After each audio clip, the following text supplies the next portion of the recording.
ঘর জুড়ে থমথমে নিস্তব্ধতা। আলো ফুটেছে অনেক আগেই, কিন্তু এই বাড়ির গায়ে যেন এখনও আধারের জাল। সাদা পর্দা ভেদ করে হালকা রোদের রেখা বিছানার ওপরে এসে পড়েছে, তবু কোনো উষ্ণতা নেই আলোয়। বিছানায় নিথর হয়ে পড়ে আছে অলি।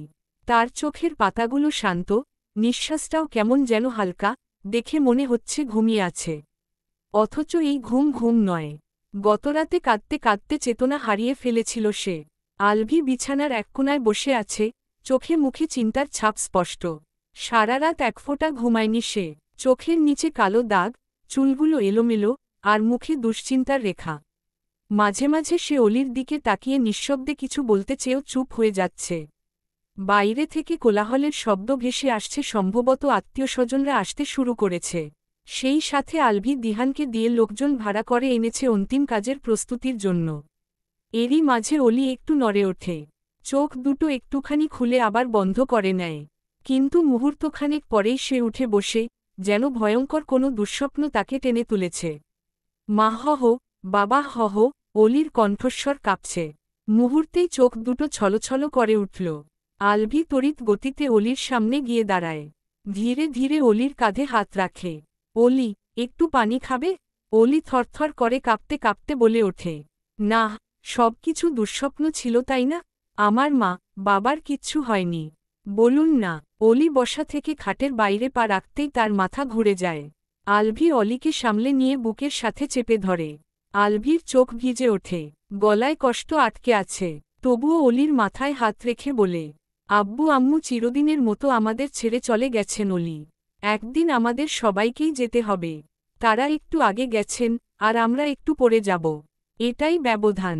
তুমি প্লিজ এভাবে ভেঙ্গে পড়ো না। তুমি যদি এরকম করো তাহলে আব্বু আম্মুর রুহ অনেক কষ্ট পাবে।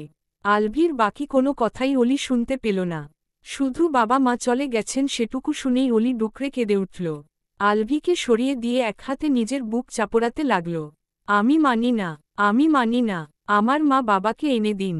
আমার মা বাপকে এনে দিন। আমি তাদেরকে ছাড়া থাকতে পারবো না। আমি পারবো না থাকতে। অলি মুহূর্তেই দরজার দিকে ছুটে গেল। চিৎকার করে ডাকতে লাগল, মাহহ বাবা হহ, কোথায় তোমরা? আমাকে নিয়ে যাও প্লিজ। প্লিজ আমাকে রেখে যেও না। আল্লাহ আমার বাবা মাকে ফিরিয়ে দিন। অলির কান্নার শব্দে অলির খালা আমিনা খাতুন ছুটে এলেন। সে কিছুক্ষণ আগেই এসেছেন। তার সাথে ঈশা, তিশা, সামিরা আর স্বামীরও আছে। বলতে গেলে এরকম ঘটনা শুনে তাদের বাড়ির সবাইই ছুটে এসেছেন। অলি আবারও সেন্সলেস হয়ে যেতে নিলে আলভি কোনোমতে অলিকে আঁকড়ে ধরে। আমেনা খাতুন অলির অবস্থা দেখে হু হু করে কেঁদে উঠলেন। এসব কিভাবে হয়ে গেল? আল্লাহ কেন এরকমটা করলেন? আমার বোনটা আমাদেরকে কিছু না বলেই এভাবে চলে গেল। এখন অলিকে আমরা কিভাবে সামলাব? আলভি অলিকে কোলে করে পুনরায় খাটে শোয়াতেই লক্ষ্য করল অলির ব্লিডিং হচ্ছে। এরকম দৃশ্য দেখার জন্য আলভি মোটেও প্রস্তুত ছিল না। আলভি নিজের দুহাত সামনে এনে বেশ কিছুক্ষণ রতারা চিহ্ন তোগুলোর দিকে তাকিয়ে রইল। হঠাৎ করেই আলভি চিৎকার দিয়ে ওঠে, অলি! আমেনা খাতুন কি করবেন ভেবে পেলেন না। সে আলভির কাঁধে হাত রেখে বললেন, বাবা তুমি তাড়াতাড়ি অলিকে হসপিটালে নিয়ে যাও। আমরা এই দিকটা সামলে নেব। দেরি করো না, তাহলে হয়তো ওর মিসক্যারেজ হয়ে যাবে। মিসক্যারেজের কথাটা শুনে আলভির মাথায় যেন আকাশ ভেঙে পড়ল। তেমন কিছু হলে অলিকেও সে বাঁচাতে পারবে না, আর না তো নিজেও বাঁচতে পারবে। আলভি আশেপাশে তাকিয়ে দিহানকে খুঁজল, কিন্তু দিহান তো আসমা বানু আর লিয়াকত হোসেইনের লাতারা চিহ্ন আনতে গেছে। এরই মাঝে সামির এগিয়ে এসে বলল, ভাইয়া চলো, আমিও যাচ্ছি তোমার সাথে। আলভি মাথা নেড়ে অলিকে কোলে তুলে নিল। অলিকে নিয়ে দরজা অবধি আসতেই বাড়ির মূল ফটক থেকে গাড়ির শব্দ ভেসে আসে। আলভির পরিবার এসে পৌঁছেছে। প্রথমেই নামলেন আলভির বাবা উসমান মির্জা, গায়ে সাদা পাঞ্জাবি, কপালে চিন্তার ভাঁজ। তার সঙ্গে শাহনাজ বেগম, মুখে স্পষ্ট অস্বস্তি আর বিরক্তির ছাপ। তাদের পেছনে নামল উর্মিলা। তাদের পেছনের গাড়ি থেকে নামলেন রূপসা, ইয়াদ, নুরুনাহার আর রুনা খাতুন। তাদের সাথে রূপসার বাবা রহিম আহমেদও আছেন। সে আজকেই বিডিতে ব্যাক করেছিলেন। সবাই আসবে শুনে সেও তাদের সাথেই এসেছেন। অলির এরকম অবস্থা দেখে উর্মিলা এক প্রকার দৌড়ে আসল। ভাইয়া, অলির কি হয়েছে? আলভি উত্তর দিল না। সামির পেছনে থেকে বলল, অলির তারা চিহ্ন ডিং হচ্ছে। ভাইয়া ওকে নিয়ে হসপিটালে যাচ্ছে। কথাটা শুনে উর্মিলাও তাদের সাথে পা মেলাল। সেও যাবে অলির সাথে। Dash dash dash. হাসপাতালের করিডোরটা থমথমে। সাদা আলোয় ঝকঝকে করিডোরে অলির নিথর দেহটা নিয়ে ছুটে যাচ্ছে আলভি। তার চোখে এক ধরনের আতঙ্ক আর অসহায়তা। পেছনে দৌড়ে আসছে সামির আর উর্মিলা। সিস্টার, ডাক্তার কোথায়? Emergency please. সামির কাউন্টারের দিকে গিয়ে চিৎকার করে উঠল। সঙ্গে সঙ্গে নার্স ওয়ার্ডবয় স্ট্রেচার নিয়ে এলো। অলিকে কোলথেমে নামিয়ে স্ট্রেচারে তুলে দিল আলভি। ও প্রায় 4 মাসের প্রেগন্যান্ট, ভেজাইনাল ব্লিডিং হচ্ছে। প্লিজ তাড়াতাড়ি ওকে অবজারভেশনে নিন। আলভির গলা কাঁপছে। ডিউটি ডাক্তার, একজন মহিলা গাইনোকোলজিস্ট, এসে চোখ রাখলেন অলির উপর। দ্রুত ওটিতে নিয়ে যাওয়া হলো তাকে। আমি একজন কার্ডিওলজিস্ট, আমিও ওর সাথে যেতে চাইছি। আলভির কণ্ঠস্বর অনবরত কাঁপছে। ডাক্তার শান্তস্বরে বললেন, আপনাকে মানসিকভাবে বিপদগ্রস্ত দেখাচ্ছে। আপনি বরং এখানে বসেই অপেক্ষা করুন। আমরা ওনাকে স্ট্যাবিলাইজ করছি, আপনি চিন্তা করবেন না। আলভি পেছনে সরে এসে দেয়ালে হেলে পড়ল। একটা দীর্ঘ শ্বাস বের হলো তার বুক থেকে। 2 হাত কপালে ঠেকিয়ে ফিসফিস করে বলল, হে আল্লাহ, শুধু ওকে আর বাচ্চাটাকে ঠিক রেখো। আমি ওদেরকে হারিয়ে বাঁচতে পারবো না। উর্মিলা এসে আলভির পাশে দাঁড়াল। ওর চোখেও পানি। ভাইয়া, তুই কাঁদছিস? না, আমি কাঁদছি না উর্মি, শুধু দোয়া করছি। বলেই আলভি এক হাতে চোখের জল মুছে নিল। প্রায় আধা ঘন্টা কেটে গেলেও সময় যেন থেমে গেছে। প্রতিটি মিনিট যেন ঘন্টার সমান। ডাক্তার ওটির দরজা খুলে বের হয়ে এলেন। মুখে এক ধরনের স্বস্তির ছাপ। আপনারা চিন্তা করবেন না, পেশেন্ট এখন স্থিতিশীল, বাচ্চারও কোনো ক্ষতি হয়নি। আলভি যেন কয়েক মুহূর্ত বুঝতেই পারল না কথাটা। তারপর হঠাৎ হাঁপ ছেড়ে বাঁচার মতো শ্বাস নিল সে। আলভি কম্পিত কণ্ঠে জিজ্ঞেস করল, অলির জ্ঞান ফিরেছে? না, এখনও সেডেটেড, বিশ্রামে আছেন। কিন্তু ভয়ের কিছু নেই, আমরা ওকে অবজারভেশনে রাখব। এই অবস্থায় মানসিক চাপ ওনার জন্য খুবই বিপজ্জনক। আলভি মৃদুস্বরে বলল, আমি কি ওর পাশে গিয়ে বসতে পারি? পারবেন, তবে শান্ত থাকবেন। আলভি ধীর পায়ে ওয়ার্ডে ঢুকে অলির পাশে গিয়ে বসল। অলির মুখে অক্সিজেন মাস্ক, হাতের শিরায় ক্যানুলা লাগানো, বুকটা ধীরে ধীরে উঠছে নামছে। কিন্তু এতসবের মধ্যেও অলির মুখটা অদ্ভুত রকমের শান্ত। আলভি ধীরে ধীরে অলির কপালে হাত রাখে। আমি জানি তোমার অনেক কষ্ট হচ্ছে। কিন্তু অলি, আমি তোমাকে বলতে চাই যে তুমি একা নও। আমি আছি তো তোমার পাশে। সেই কথাটুকু বলার সুযোগটাও দিচ্ছ না আমাকে। আচ্ছা অলি, আমার কথা বাদই দিলাম। তুমি কি পারবে না বাচ্চাটার কথা ভেবে নিজেকে একটু শক্ত করতে? আলভি ধীরে ধীরে অলির ডান হাতটা মুঠোয় নিয়ে একটা চুমু খেল। প্লিজ অলি, একটু শক্ত হও। আমি থাকব তোমার পাশে, প্রমিস। তুমি একা নও, একটু বিশ্বাস করো আমাকে। Dash dash dash. 2 ঘন্টা পর অলি চোখ একটু একটু করে খুলল। তার দৃষ্টি ঘোলাটে। মা। তার ঠোঁট নড়ে উঠল। আলভি কান্না চেপে রেখে মৃদু স্বরে বলে, আমি আছি, এখানেই আছি অলি। অলি চোখ বন্ধ করে আবারও খুলল। তারপর আলভির থেকে নিজের হাত ছাড়িয়ে পেটের উপর রেখে ফিসফিসিয়ে বলল, আমার বাবুটা আপাতত ভালো আছে, কিন্তু তোমার অবস্থা দেখে মনে হচ্ছে না যে বেবিটা বেশিক্ষণ ভালো থাকবে। অলি চোখ বুজে ফেলে। 1 ফোঁটা জল চোখের কোণ বেয়ে গড়িয়ে পড়ে। কিছুক্ষণ যেতেই অলি ডান হাত দিয়ে নিজের অক্সিজেন মাস্কটা সরিয়ে ফেলে। আলভি বাধা দিতে চাইলে অলি ফিসফিসিয়ে বলে, শেষবারের মতো, বাবা মাকে দেখতে চাই। প্লিজ আপনি আমাকে তাদের কাছে নিয়ে যান। আলভি অলির মাথায় হাত বুলিয়ে হ্যাবোধক মাথা নাড়ে। আলভি অলিকে নিয়ে সেই হসপিটালেই এসেছে যেখানে আসমা বানুকে আনা হয়েছিল। কিছুক্ষণ আগেই দিহানের সাথে আলভি দেখা করে এসেছে। গত 3 দিন ধরে তাদের লাতারা চিহ্ন দুটো মর্গের ফ্রিজারে রাখা ছিল। আইনি ঝামেলা মিটিয়ে দিহান ঘণ্টাখানেক পূর্বেই অলির বাবা মায়ের লাশ নিয়ে গেছে। এদিকে বাড়ির উঠোনে আসমা বানু আর লিয়াকত হোসেইনের দেহ এসে পৌঁছায়। কাফনের কাপড় মোড়ানো দুটো নিথর দেহ উঠানে রাখা হয়েছে। আত্মীয়স্বজনদের কান্নায় বাড়ি এখন শোকের সমুদ্র। বাবা মায়ের লাশের সামনে বসে আছে অলি। অলির অপেক্ষাতেই এতক্ষণ যাবৎ সবাই বসেছিল। আলভি অলির পাশে দাঁড়িয়ে আছে। অলি একদৃষ্টিতে মা বাবার ফ্যাকাশে মুখের দিকে তাকিয়ে আছে। বুকটা ফেটে যাচ্ছে অসহ্য যন্ত্রণায়। তবে তার গলা দিয়ে এখন আর কান্না বের হচ্ছে না। যেন কান্নাগুলোকে সে গলাতেই দাফন করে দিচ্ছে। আলভি অলির কাঁধে হাত রেখে বলল, কলিজা রে ওঠ প্লিজ। আব্বু আম্মুকে যেতে দে, 3 দিন ধরে তারা অনেক কষ্ট পেয়েছে, আর কষ্ট দিস না তাদের। অলি এক বিন্দু নড়ল না। সামির, দিহান আর ইয়াদ আলভির পাশে এসে দাঁড়াল। দিহান জিজ্ঞেস করল, এটা তো অলিদের ভাড়া বাড়ি তাই না? আন্টি আর আঙ্কেলকে কোথায় দাফন করা হবে? আলভি কিছু বলতে যাবে তার আগেই অলি বলে ওঠে, এটা আমাদেরই বাড়ি। বাবা কিস্তিতে এই বাড়ির মূল্য পরিশোধ করছিলেন, আর বাকি টাকাগুলো ভবিষ্যতে আমি পরিশোধ করে দেব। আপনারা আমার বাবা মাকে বাগানের পাশে শুইয়ে দিন। মা বাবা খুব ভালোবাসে জায়গাটা। প্রায়ই সকালে আর সন্ধ্যার আগে ফুলের গাছগুলোতে পানি দিতেন। আমি চাই না তাদেরকে এই বাড়ি থেকে বের করতে। কথাগুলো বলতে বলতেই অলির গলা ধরে এলো। এর অনেকক্ষণ পরেও অলি বাবা মাকে ছেড়ে উঠে দাঁড়াতে রাজি হল না। ভাইয়া ভাবিকে নিয়ে যাও এখান থেকে, নইলে তার শরীর আবারও খারাপ করবে। ইয়াদের কথা শুনে আলভি অলিকে টেনে তুলল। অলি প্রথমে উঠতে না চাইলেও আলভির সাথে পেরে উঠল না। জোরাজুরি করার কারণে অলির শরীর ছেড়ে দিল। ওড়নাটাও কাঁধ থেকে নিচে ঝুলে পড়ল। আলভি এবার একটু রেগে যায়। সে ওড়নাটা তুলে অলির মাথাসহ বুকের অংশ প্যাঁচিয়ে দেয়। অলি ফুপিয়ে কেঁদে ওঠে। আলভির হাত থেকে নিজের হাত ছাড়ানোর প্রচেষ্টায় সে ব্যর্থ হয়। আলভি আষ্টেপৃষ্ঠে অলিকে জড়িয়ে ধরে বাড়ির ভেতরে নিয়ে যায়। অলির গলায় কান্না দলা পাকিয়ে আটকে আছে, যার জন্য মুখ ফুটে বলতেও পারছে না। বাবা মায়ের কাছে আর একটু থাকতে দিন। আলভি অবশ্য অলির না বলা কথাগুলোও বুঝতে পেরেছে, কিন্তু এখানে থাকলে অলির উপর আরও প্রেশার পড়বে। কোনো সন্তানই চোখের সামনে বাবা মায়ের লাতারা চিহ্ন সহ্য করতে পারে না। আলভি অলির রুমে এসে অলিকে বুকের সাথে চেপে ধরে বসে আছে। অলিও পাথরের মূর্তির ন্যায় একদৃষ্টিতে আলভির পরনের পাঞ্জাবির কারুকাজের দিকে তাকিয়ে আছে। বাড়ির বাগানের পাশে প্রস্তুত করা হচ্ছে দাফনের জায়গা। ছোট ছোট গাছ, ফুলের গন্ধমাখা পরিবেশের মাঝে সেই স্থানটা যেন শান্তির আশ্রয় হয়ে উঠছে। উসমান মির্জা দাঁড়িয়ে আছেন, মুখে অপ্রকাশিত অভিব্যক্তি। তার স্ত্রী শাহনাজ বেগম আর সেই বাড়ির প্রত্যেকে পাশেই দাঁড়িয়ে আছে। দাদুমনি বাদে বাড়ির সবাই এসেছেন। রহিম আহমেদ দুঃসংবাদ শুনে এলেও তার মূল উদ্দেশ্য ছিল অলিদের বাড়িটা দেখে যাওয়া।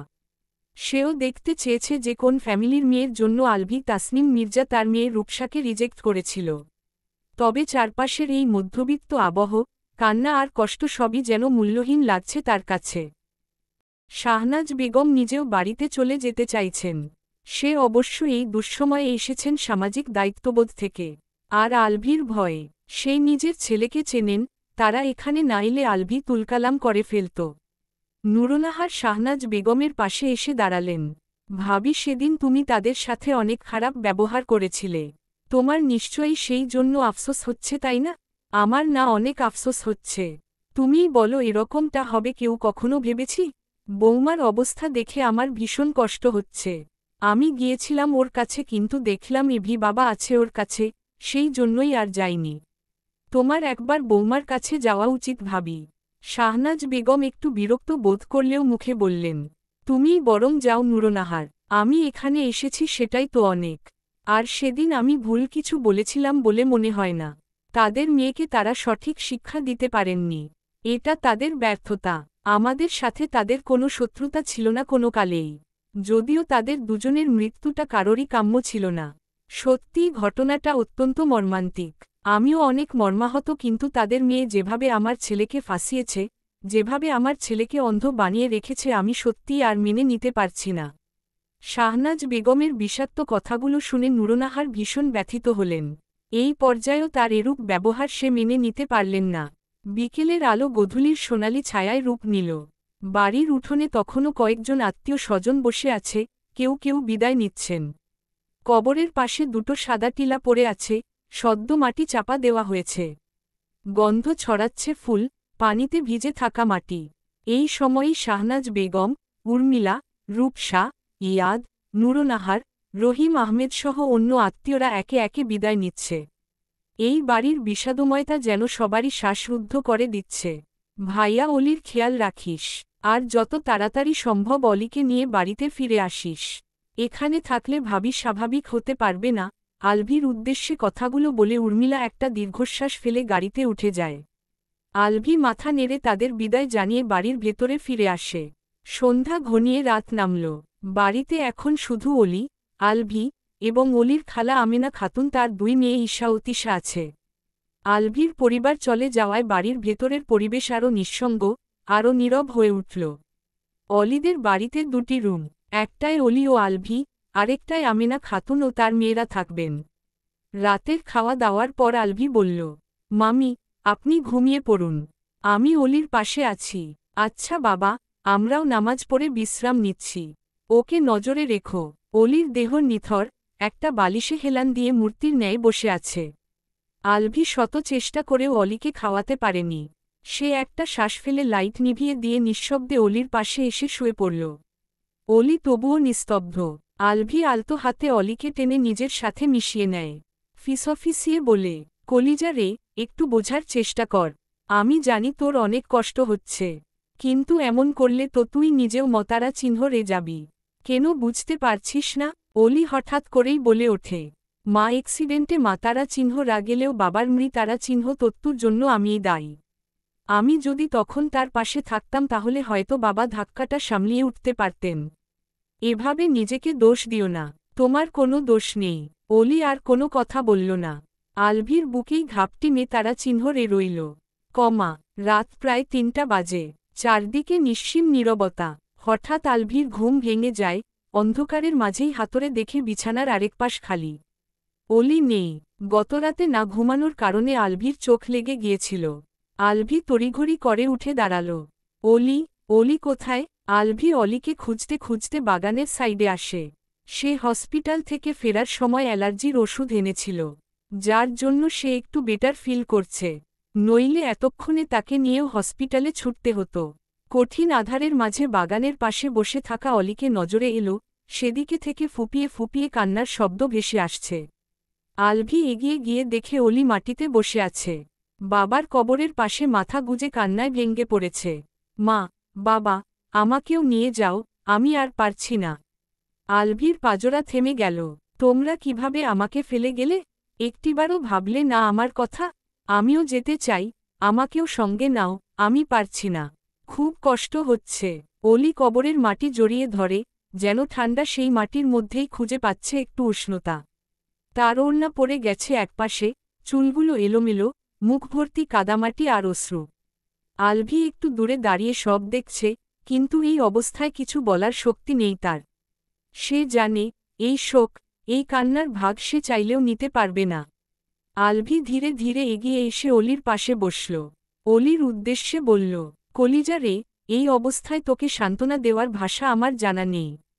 শুধু এতটুকুই জেনে রাখো, তুই চলে গেলে আমার অবস্থাও তোর মতোই হবে। তাই তুই যদি চলে যেতেই চাস, আমাকে রেখে যাস না। আমাকেও তোর সাথে নিয়ে যাবি কেমন? অলি কোনো উত্তর দেয় না, শুধু কাঁদে। হঠাৎ করেই সে আলভির দিকে ঘুরে তাকিয়ে তার গলা জড়িয়ে ধরল।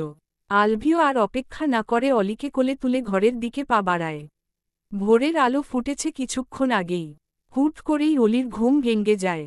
সে পাশ ফিরে দেখে আলভি তার পাশে নেই। অলি পুনরায় চোখজোড়া বন্ধ করে নেয়। কিছু সময় যেতেই সে ক্লান্ত শরীর টানিয়ে উঠে বসে। মাথাটা ভারী ভারী লাগছে। অলি বিছানা থেকে নেমে জানালার পর্দাটা সরিয়ে দেখল বাইরের প্রকৃতি এখনও অন্ধকার আচ্ছন্ন। অলি বুঝতে পারল কিছুক্ষণ আগেই ফজরের আজান দিয়েছে। অলি নিজের রুম থেকে বেরিয়ে ওয়াশরুমে চলে গেল। কিছুক্ষণ পর অজু করে এসে জায়নামাজ বিছিয়ে নামাজ আদায় করতে লাগল। তার উচিত নামাজ পড়ে বাবা মায়ের জন্য দোয়া করা। কান্নাকাটি করে আর কি হবে? তার বাবা মা তো আর ফিরে আসবে না। অলি নামাজ আদায় করে বেশ অনেকক্ষণ বাবা মায়ের জন্য দোয়া দুরুদ পড়ল। এরপর হঠাৎ করে আলভির কথা মনে পড়ল। উনি এত সকালে গেলেন কোথায়? অলি নিজের চোখজোড়া মুছে জায়নামাজ গুছিয়ে রাখল, তারপর ওড়নাটা আরও ভালো করে মাথায় প্যাঁচিয়ে রুম থেকে বের হল। আমেনা খাতুন জায়নামাজে বসে গুনগুনিয়ে কান্না করছেন। অলি একটা শ্বাস ফেলে আলভিকে খুঁজতে লাগল, কিন্তু আলভি ঘরে নেই। অলি কিছুক্ষণ ভাবনা চিন্তা করে ঘর থেকে বেরিয়ে বাগানের সাইডে এলো। সে অবশ্য আশা করেনি যে আলভি এখানে থাকবে। একে তো ফুলে আলভির অ্যালার্জি, তবুও অলি আনমনেই এখানে এসেছে। অলি বাগানের দিকে আসতেই থমকে গেল। আলভি অলির বাবা মায়ের কবরের সামনেই দাঁড়িয়ে আছে। অলি কিছুটা এগিয়ে যেতেই আলভির কথা শুনতে পায়। আম্মু, আমাকে ক্ষমা করবেন, সেদিন আপনার সাথে আমি অনেক খারাপ বিহেভ করেছিলাম। আমি জানি আমার ব্যবহারে আপনি অনেক কষ্ট পেয়েছিলেন। আমার দুর্ভাগ্য যে আমি আপনার সামনে গিয়ে ক্ষমা চাওয়ার সুযোগটুকুও পেলাম না। আফসোস থেকেই গেল। আলভি একটু থামল, তারপর আবারও বলতে লাগল, অলি আপনাদেরকে অনেক ভালোবাসে। আমি বুঝতেই পারছি না ওকে কিভাবে সামলাবো। আলভি একটা দীর্ঘশ্বাস ছাড়ল। ও আমাকেও যদি একটু ভালোবাসত তাহলে হয়তো সামলাতে পারতাম, কিন্তু কাঁধের উপর ঠান্ডা হাতের স্পর্শ পেয়ে আলভি হকচকিয়ে পেছনে ফিরে তাকায়। অভিযোগ করছেন আমার নামে? অলির ফ্যাকাশে মুখটা দেখে আলভির বুকের ভেতর মোচড় দিয়ে উঠল। অলি ভ্রু কুঁচকে তার দিকেই তাকিয়ে আছে। অভিযোগ করছেন কেন? আলভি একটা চাপা শ্বাস ফেলে বলল, আমি অভিযোগ করছি না অলি। তুমি কালকে সারাটা দিন না খেয়ে আছো।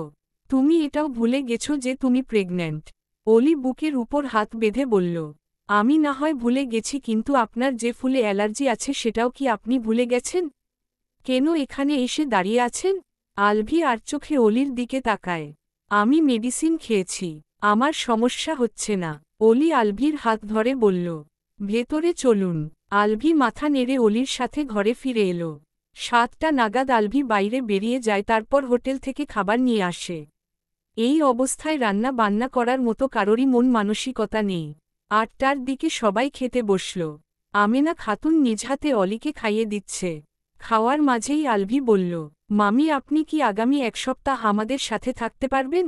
আলভির কথা শুনে আমিনা খাতুন বললেন, থাকতে হলে অবশ্যই থাকব। ঈশা মুখের খাবারটুকু গিলে বলল, কেন ভাইয়া, তোমরা কি 1 সপ্তাহ এখানেই থাকবে নাকি? অলির পাসপোর্ট তৈরি করতে 2-3 দিন লাগবে। তারপর ভিসা অ্যাপ্লাই করব, সাধারণত 3-5 দিনে হয়ে যাবে। মোট 7 দিনেই সব প্রসেস শেষ করার চেষ্টা করব। অলির পাসপোর্টের কথা শুনে ঈশা, তিশাসহ আমিনা খাতুনও চমকে গেলেন। তিশা বলল, কি বলছো ভাইয়া? অলির পাসপোর্ট, ভিসা মানে কি? হ্যাঁ, আমি 1 সপ্তাহের মধ্যেই অলিকে নিয়ে দেশ ত্যাগ করব। আর শোনো, কথাটা আমি তোমাদের 3 জনকে জানালাম। এর বাইরে কেউ যেন জানতে না পারে। ঈশা জিজ্ঞেস করল, কিন্তু তুমি অলিকে নিয়ে কোথায় যাবে? আমি ওকে নিয়ে কোথায় যাব সেটা আমি কাউকেই বলবো না। কথাটা বলে আলভি একবার অলির দিকে তাকায়। অলির মাঝে কোনো ভাবাবেগ নেই। সে একদৃষ্টিতে জানালা দিয়ে বাগানের দিকে তাকিয়ে আছে। কেটে যায় 3 দিন। এই 3 দিন আলভি অলির সাথেই ছিল, অফিস বা হসপিটালেও যায়নি। অলি আসরের নামাজ আদায় করে জায়নামাজ ভাঁজ করছিল, তখনই আলভি এসে বলে, নোমানের নানুকে সেফ জায়গায় সরিয়ে নেওয়া হয়েছে। অলি আলভির দিকে তাকায় কিন্তু মুখে কিছুই বলে না। আলভি অলির দিকে এগিয়ে এসে বলে, তোমার বার্থ সার্টিফিকেটটা দেও তো। অলি ছোট্ট করে জিজ্ঞেস করে, কেন, তোমার পাসপোর্ট করাতে লাগবে? অলি কিছুক্ষণ আলভির দিকে তাকিয়ে থেকে শান্তকণ্ঠে বলল, আপনার কি মনে হয় দেশ ত্যাগ করলেই আমরা সেফ থাকব?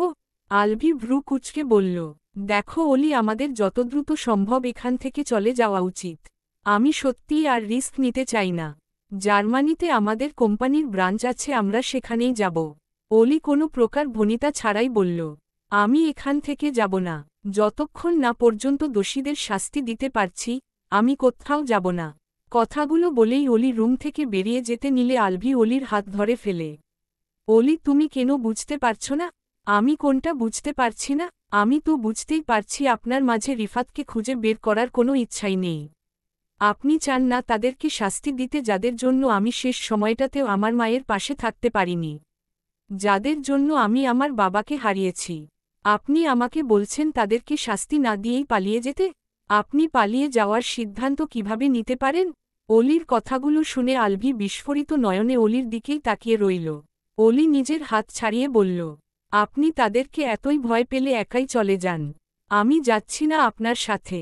অনেক হিসেব নিকেশ বাকি আছে। আলভির চোয়াল শক্ত হয়ে এলো। সে রিফাতকে ভয় পাচ্ছে না, সে ভয় পাচ্ছে অলির পরিস্থিতিকে। অলি, তুমি বেবিটার কথাও ভাববে না? রিফাত যদি কোনোভাবে তোমার ক্ষতি করতে সক্ষম হয়ে যায় তখন? সব চাইতে ঝুঁকিতে কিন্তু বেবিটাই আছে। আমি ওকে সামলে রাখতে পারব। মা বলতো মাই নাকি সন্তানদের সবচাইতে বড় রক্ষক। আমিও আমার সন্তানের রক্ষক হব। বেবিটা আমার দুর্বলতা নয়। ওকে আমার দুর্বলতা ভাববেন না। ও আমার শক্তি, আমি শুধু ওর জন্যই বেঁচে আছি। আলভি ফোঁস করে একটা শ্বাস ফেলল। তার মানে তুমি দেশের বাইরে যাবে না? না। আলভি এবার ভীষণ বিরক্ত হল। তাহলে কোথায় থাকবে তুমি? এই বাড়িতে থাকবে? দেখো, আমি কিন্তু পারবো না সব কাজ কাম বাদ দিয়ে তোমাকে গার্ড করতে। কথাটা শুনে অলি রাগী চোখে আলভির দিকে তাকায়। আলভি না চাইতেও কিছুটা ঘাবড়ে গেল। সে চোখ সরিয়ে অন্যদিকে তাকাল। আপনাকে তো বলিনি আমাকে গার্ড করতে। আপনি আমাকে গার্ড করছেন কেন সেটাই তো বুঝতে পারছি না। আর সত্যি বলতে আপনার জন্যই আমি আর বেবি বিপদে আছি।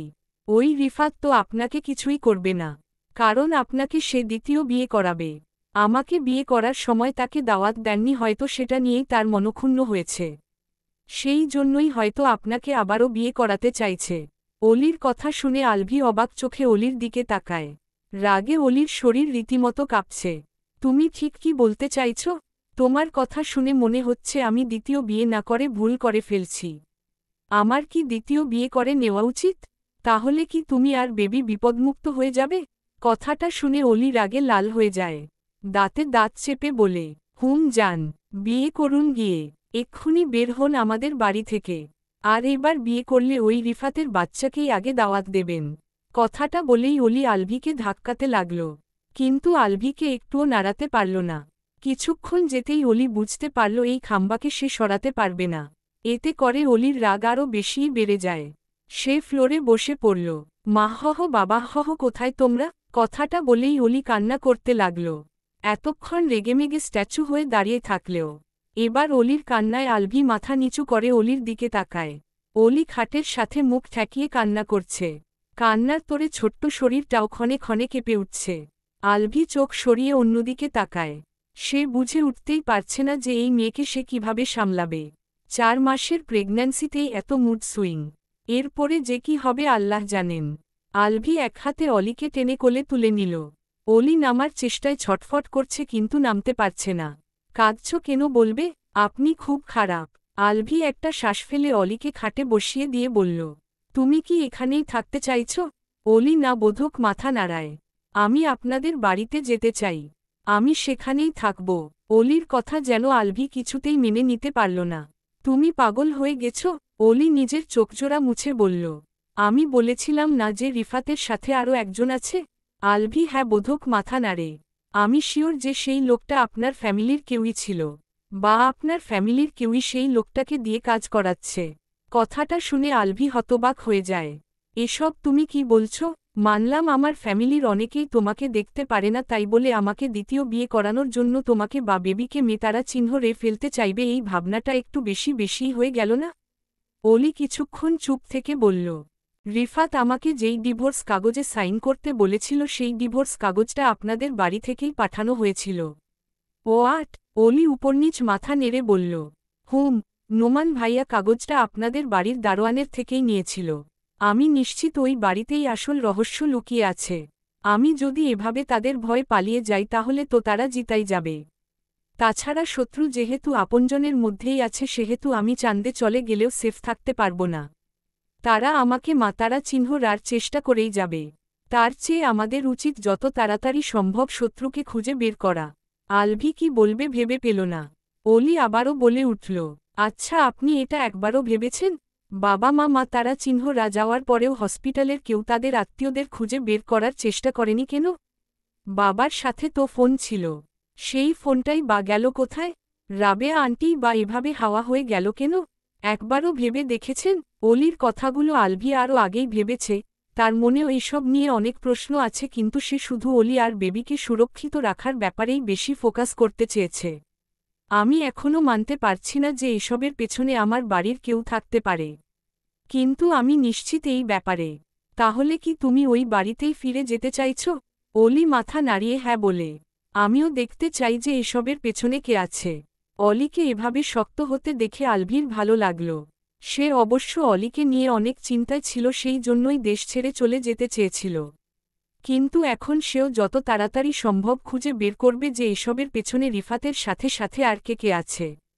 আচ্ছা তাহলে ব্যাগ প্যাক করে নেও, আগামী কালকেই আমরা বাড়িতে ফিরে যাচ্ছি। আলভির সাথে অলিকে বাড়ির চৌকাঠে পা রাখতে দেখে শাহনাজ বেগম মুখ বাঁকিয়ে এগিয়ে এলেন। ছেলের উদ্দেশ্যে বললেন, বাবা তুই এই মেয়েটাকে ঘাড় থেকে আর নামাতেই পারলি না? ভালো করে তাকিয়ে দেখো মা, ও আমার পাশে দাঁড়িয়ে আছে, আমার ঘাড়ে চড়ে নেই। তোমার কি দৃষ্টি শক্তিতে সমস্যা হয়েছে? দেখো সমস্যা হলে বলো, আমি চাই না তুমি নাতি নাতনির মুখ দেখার আগেই অন্ধ হয়ে যাও। ছেলের মুখ থেকে এই সমস্ত কথা শোনার জন্য মোটেও প্রস্তুত ছিলেন না শাহনাজ বেগম।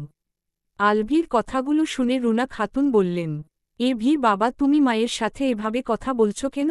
তুমি হয়তো শ্বশুর শাশুড়ির শোকে বউয়ের সব অপকর্ম ভুলে গিয়েছ। তাই বলে কি আমরা বাড়ির সবাইও ভুলে গেছি? রুনা খাতুনের কথা শুনে অলি তার দিকে শান্ত চাহনি নিক্ষেপ করল।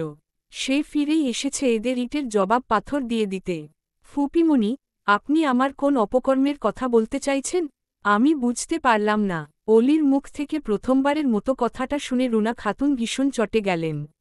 অলি আবারও বলে ওঠে, আপনার হয়তো আমার অপকর্মের কথা মনে করতে একটু সময় লাগবে। আচ্ছা, আপনি সময় নিন না। আমি তো এই বাড়িতেই আছি। আপনার যখন মনে পড়বে তখন আমাদের সবাইকে ডাক দিবেন, আমরা সবাই আপনার কথা মনোযোগ দিয়ে শুনব কেমন? এখন আমি অনেক ক্লান্ত, সরুন দেখি। কথাটা বলেই রুনা খাতুনকে পাশ কাটিয়ে অলি চলে গেল। এদিকে আলভি থাকায় অলিকে কেউ বেশি কিছু বলতেও পারল না। আলভি আর চোখে একবার উপস্থিত সবার দিকে তাকিয়ে অলির পিছু পিছু চলে যায়। নিজের রুমের দিকে যেতে যেতে আলভি অলির উদ্দেশ্যে বলে, আলাদা রুমে থাকবে নাকি? থাকতে চাইলে থাকতে পারো, আমার কোনো প্রবলেম নেই।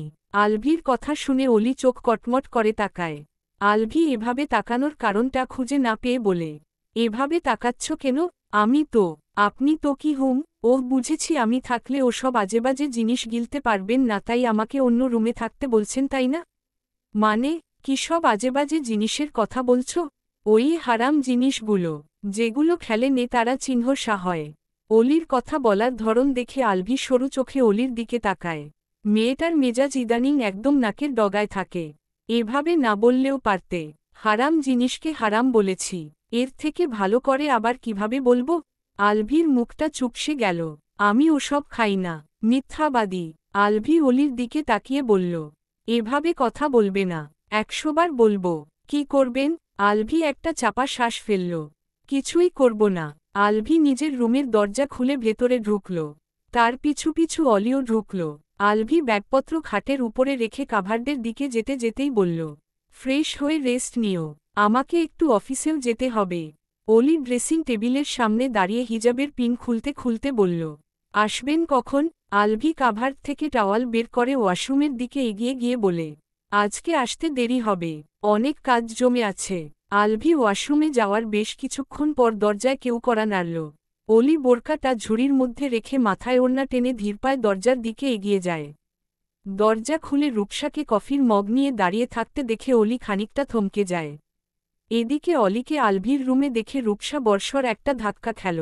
আনমনেই বলে উঠল, তুমি এই রুমে? অলি ভ্রু কুচকে বলল, হু, আমি এখানে। কেন? এ ভি কোথায়? রূপসার কথা শুনে অলি দরজায় হেলান দিয়ে দাঁড়িয়ে রূপসাকে উপরনিচ পরখ করে বলল, আপু, আপনি যে বয়সে আমার স্বামীর থেকে বড় হন সেটা আমি আজকে জানলাম। অলির কথা শুনে ভীষণ অবাক হয়ে যায় রূপসা। এই মেয়ে, কি বললে তুমি? ভুল কিছু বললাম নাকি? এই আপনি আমার স্বামীর নাম ধরে ডাকছেন, এর মানে নিশ্চয়ই আপনি আমার স্বামীর থেকে বড় হন, তাই না? রূপসা কিছু বলতে যাবে এরই মাঝে আলভি ওয়াশরুম থেকে বেরিয়ে আসে। আলভির পরনে শুধুমাত্র একটা টাওয়াল। অলি আলভিকে খেয়াল না করলেও রূপসা আলভিকে খেয়াল করেছে। রূপসাকে একভাবে তাকিয়ে থাকতে দেখে অলি তার দৃষ্টি অনুসরণ করে আলভির দিকে তাকাতেই থমকে যায়। আহহ! অলির চিৎকারে আলভি দরজার দিকে তাকায়। রূপসাও ভ্যাবাচেকা খেয়ে যায়। রূপসা কিছু বুঝে ওঠার আগেই অলি ধাম করে দরজাটা লাগিয়ে দেয়।